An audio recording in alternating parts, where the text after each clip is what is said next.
Hi there. Hey, we are going to do our warm-up for our black and white charcoal on toned paper. Now, in your art pack, I can't promise what color paper you have, but it is some kind of mid-tone paper, possibly a little bit lighter and possibly a little bit darker. So I'll kind of talk about both of them. You should also have an eye that looks like this. That's just the outline.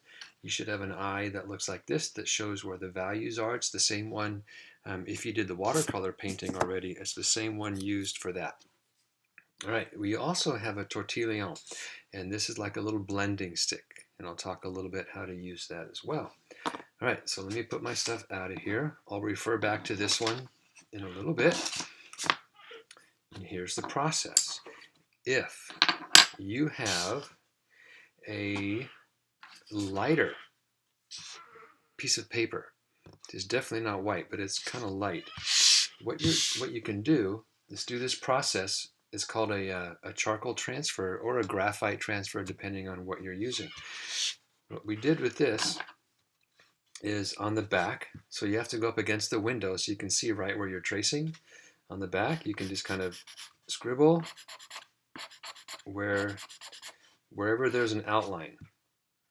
Okay. Then you're going to take two little pieces of tape. I'm going to do a different one also. And you're going to take a piece of tape or two and lay it kind of central. And then take a regular pencil and just apply a little bit of pressure. And if I were you, I would just do one line, take a look under and see if it's transferring. And this one did. I didn't do it because it was already done. Okay, sometimes the lines transfer kind of softly. And that's okay too, because you can go in and very lightly just kind of make them a little bit darker so you can see them. Don't press very hard just for the outline. So that's how you get this image onto this paper. And you're going to do the same thing with your final drawing as well. We'll go through this same process. But I'm going to do mine on a darker piece of paper. So I'm going to put this one aside and show you the exact same thing, except you use your white charcoal pencil. And I've done this back there, but what you will do up against a window, so again, you can trace that image. You're going to kind of load up each line on the back with white charcoal. And since it's darker darker paper that you're working on, you're going to do the same thing. You're going to, you can see I have two little pieces of tape. You're going to tack it down with two little pieces of tape so it doesn't move around on you. You're going to apply a little bit of pressure, just enough pressure to make it transfer. So if I did this line, you can flip it up and see if it's working. And see, that worked. I did not have to press very hard. If it's not working, you have to press a little bit harder. But if you press really hard, it's going to dent the paper and you'll get these weird lines happening later on after you do the shading. All right, so be careful of that. But what I did, I took a little shortcut and I did that before I started the video. And some of these lines were really light, so I went in and just kind of barely darkened up a few of them because that's going to get covered up when we start doing the shading. Now we use both the black and the white, and we need our resource nearby. This can go away. Remember, it has charcoal on the back, so that might smear, so be careful how you handle that and where you put it. And what I like to do on these is use the white pencil first. And I'll just get it going, and I have a few other ones in different stages of development. So now you kind of have to think the opposite. You can use the white pencil where the white paper is. Okay, the white pencil where the paper is. So if I wanted to, I could start right there in the reflection. That reflection's nice and bright up against that dark pupil. And I can even see almost the outline of the pupil right there. So I'm going to leave that little spot blank right there. And this reflection gets a little bit lighter and skinnier as it goes away. Okay, so to make things, it gets darker as it goes away. So your white pencil, you need to press a little bit lighter. Okay, I could do the same kind of work up against the pupil. Now, this is the white of the eye, but it's not super, super white. So I don't have to press very hard with this to get it to look pretty light. And then as it gets to the corner, it gets darker, so I'm going to press lighter with the white pencil. And I'm going to use some black right here too, so you'll watch that in a second. This is a lot of work with holding that pencil farther back. With our little shading rules, and you still should follow those shading rules, even though you can blend this together, if you do sloppy shading, it'll still look sloppy. So you can see I'm getting softer with this, so the brown of the paper is showing through, or the green or the blue or whatever tone you're working with. Shoot, since I have the white in my hand, I might as well put a little bit of white in the tear duct.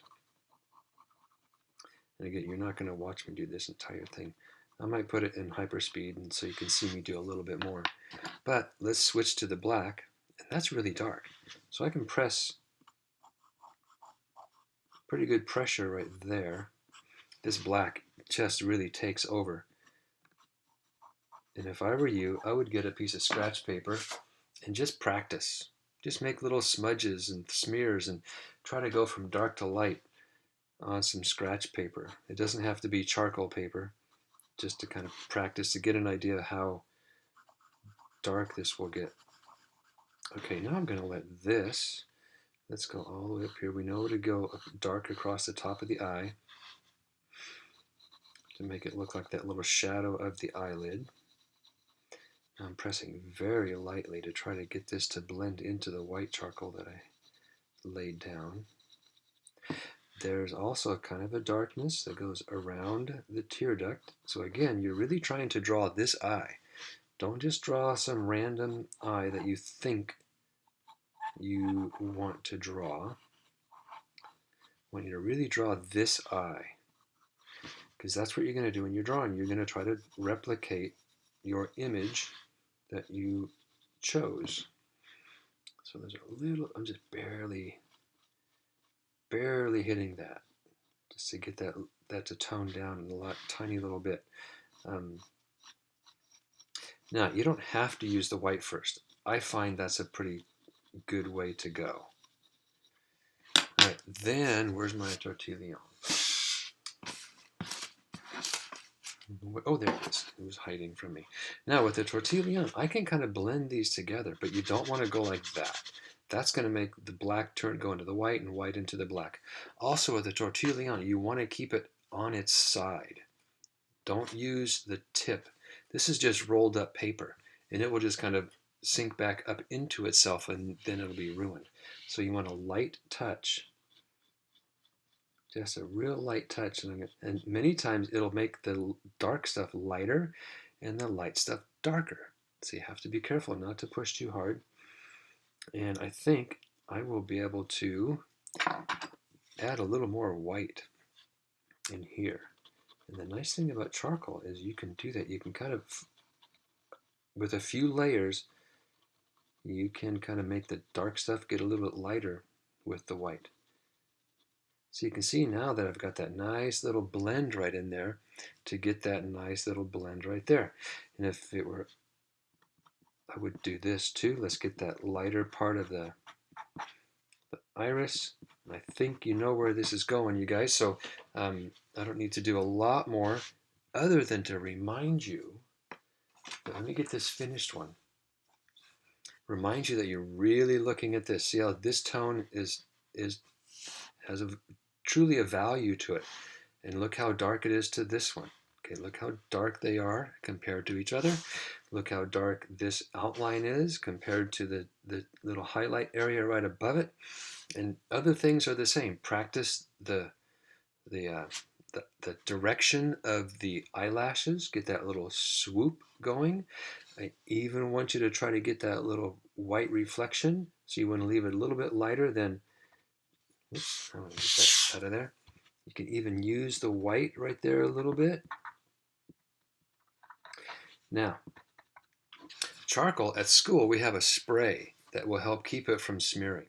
So when you're working at home, you want to have a piece of paper that's dedicated just as a cover sheet. so it does not smear around. And when you put that cover sheet down, don't let the cover sheet smear around either. Okay, so that's how it gets started. That's how it finishes off. Really, I cannot stress enough when I'm doing the grading how much the shading and the values look like this eye. So really pick out where the highlights are.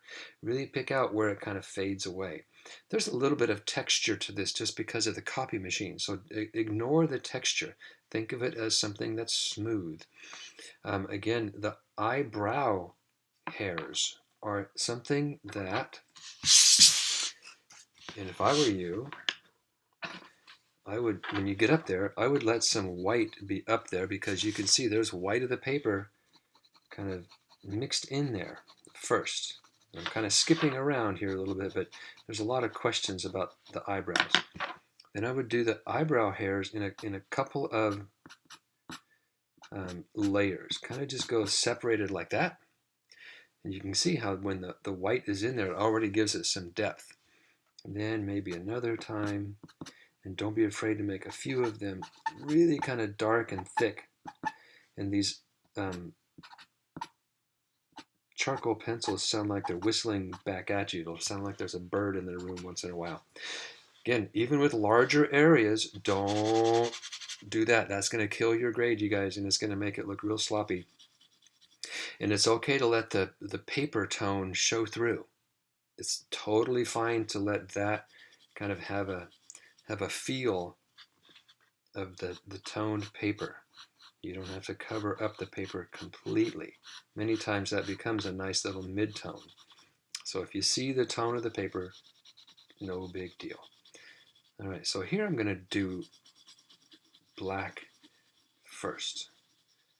Just in this little spot right here and kind of let it fade away. So this technique is fine too. Then you could do some white. So here's the white of the paper. So you really have to go pretty white right here. Don't be afraid to really push the white, and then the white is going to fade away as it starts to bump into the black. And here is that thing I just talked about. You can really kind of tell the tone of the paper is peeking through there. Again, totally fine. It's totally fine. Now with charcoal, you can barely just